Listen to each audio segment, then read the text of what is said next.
Na aula passada, nós começamos a responder a seguinte pergunta: quem é que vai habitar nas tendas de Sem, conforme a profecia de Noé? Na aula de hoje, terminaremos de falar sobre esse assunto.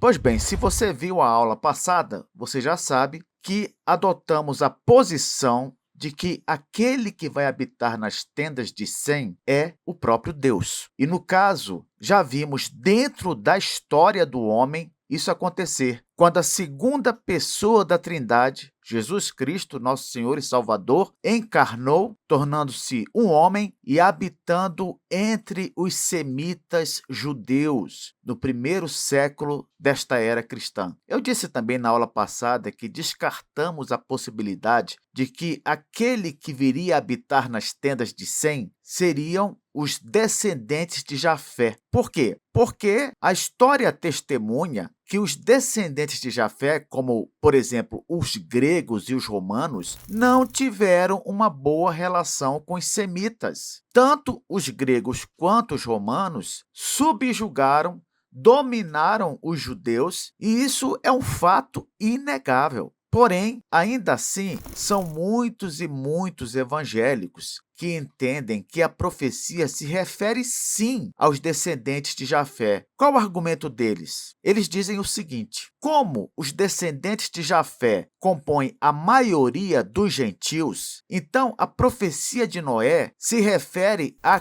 conversão dos povos a Deus. É como se fosse a profecia mais antiga que nós temos na Bíblia, dizendo que os gentios, isto é, os não-judeus, viriam a fazer parte do povo de Deus. Uma profecia, no caso, que começaria a ser cumprida a partir do Pentecostes, quando a igreja, cheia do Espírito Santo, saiu pelo mundo a testemunhar do Evangelho, a pregar esse Evangelho e, assim, aumentar o número dos crentes com os povos gentios. Entendeu? Professor, me parece um bom argumento. E como podemos rebater isso? Em primeiro lugar, podemos rebater com o argumento que utilizei na aula passada, entendendo que a história mostra não uma habitação inicial dos descendentes de Jafé com os semitas, não, mas mostra um conflito entre eles, exemplificado, como eu disse, nos gregos e nos romanos. Em segundo lugar, quando Noé anuncia as bênçãos para Sem e Jafé, Sem, no caso, não teria recebido nenhuma bênção nessa profecia, de acordo com aqueles que interpretam que os descendentes de Jafé habitariam as tendas de Sem. Como assim? Pense comigo. O texto bíblico, em Gênesis 9, 26, diz assim, Noé falando, e ajuntou, bendito seja o Senhor, Deus de Sem, e Canaã lhe seja servo. Pergunto, qual foi a bênção aqui que foi dada a Sem? Nenhuma. Dizer que Deus seja bendito e que Deus é Deus de Sem é só uma constatação. Isso só revela que Sem tinha uma relação com Deus, mas não há aqui qualquer menção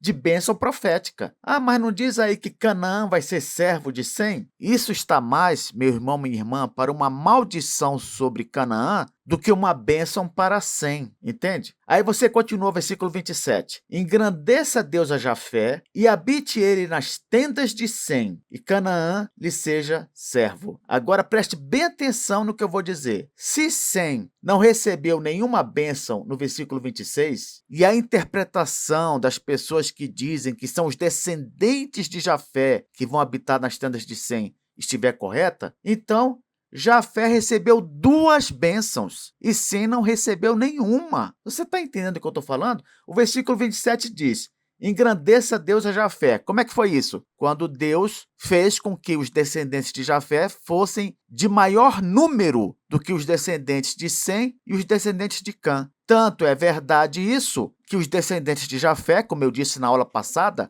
ocuparam toda a região da Europa e a região da Ásia. Então, isso já é uma bênção.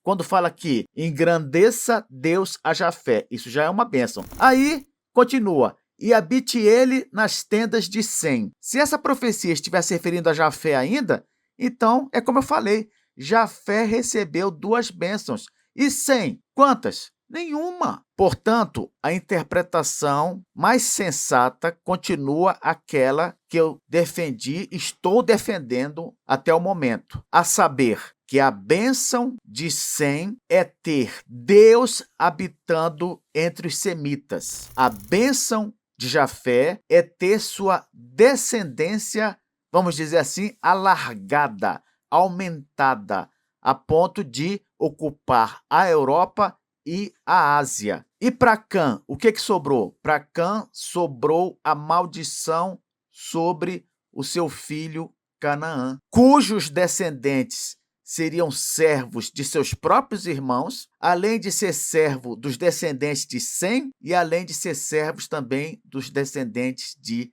Jafé. Então, com isso, fechamos este ponto. Quem realmente vai habitar nas tendas de Sem, segundo a profecia de Noé, é Deus. Então, seguindo nessa linha de que é Deus que viria habitar nas tendas de Sem, nós temos aqui uma das profecias messiânicas mais antigas da Bíblia. Profecia messiânica é toda aquela que se refere ao Messias. Você sabe qual é a mais antiga de todas? É justamente a de Gênesis 3,15, quando Deus diz para Eva que o descendente dela esmagaria a cabeça da serpente. Gênesis 3,15 é conhecido como proto-evangelho, justamente por causa disso. É a primeira menção das boas novas de Cristo como nosso Redentor. Veja agora alguns textos que reforçam essa interpretação da habitação de Deus entre os homens, especialmente entre os semitas hebreus. A primeira delas está em Êxodo, capítulos 25 a 40, que falam de Deus habitando no tabernáculo do deserto.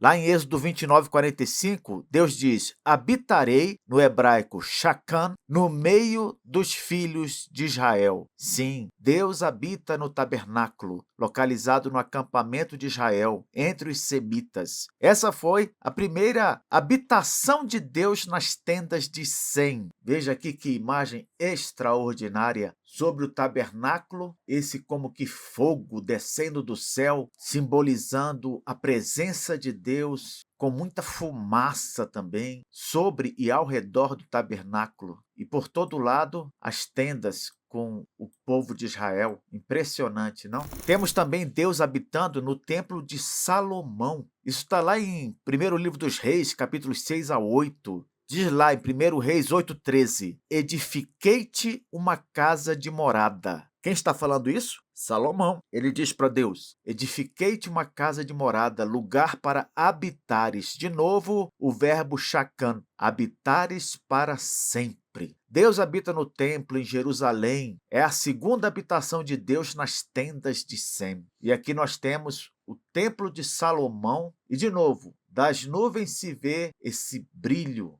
vindo sobre o templo, e aqui sacerdotes fazendo sacrifícios, o povo adorando, é Deus habitando no templo de Salomão.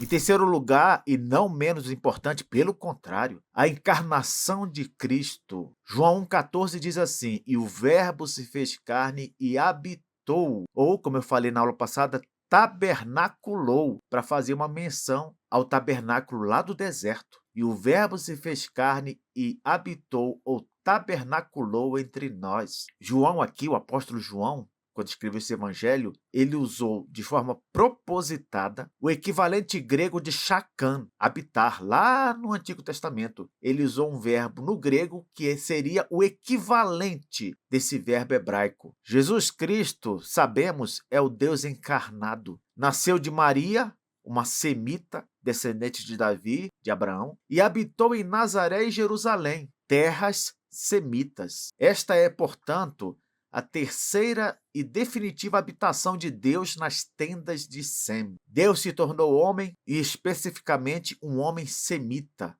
hebreu, e andou por este mundo no 1º século desta era. Por fim, teremos Deus habitando com os eleitos na nova criação. Isso mesmo. Todos nós vamos habitar com Deus, naquilo que a Bíblia chama de nova terra. quando a Jerusalém celestial, que atualmente está no terceiro céu, vai descer a este mundo e passar a ser aqui. Olha o que diz Apocalipse 21, versículo 3. Eis o tabernáculo de Deus com os homens. Ele habitará com eles e eles serão os seus povos.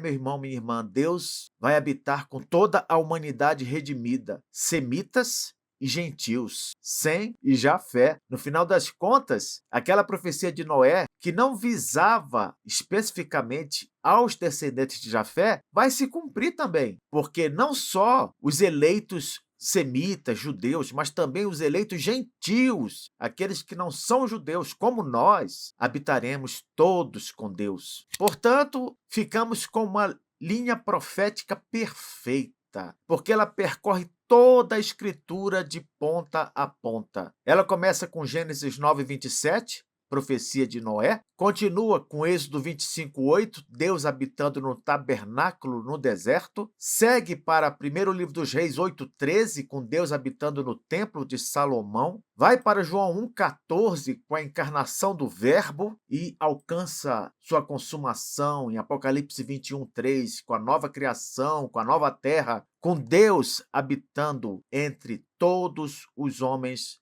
e mulheres redimidos. Professor, então, no final das contas, mesmo que a profecia original de Noé não tenha sido direcionada para os descendentes de Sem, esses descendentes todos vão habitar com Deus também. Sim, no final das contas, o fato de Jesus ter habitado entre os hebreus foi o que possibilitou com que a igreja se espalhasse pelo mundo e atraísse mais e mais gentios para fazerem parte do povo de Deus e assim habitar com Deus também. Você entende como a interpretação que nós adotamos, no final das contas, ela acaba possibilitando a união de hebreus e gentios como um só povo de Deus? Mas isso é algo que trataremos com mais detalhes na próxima aula.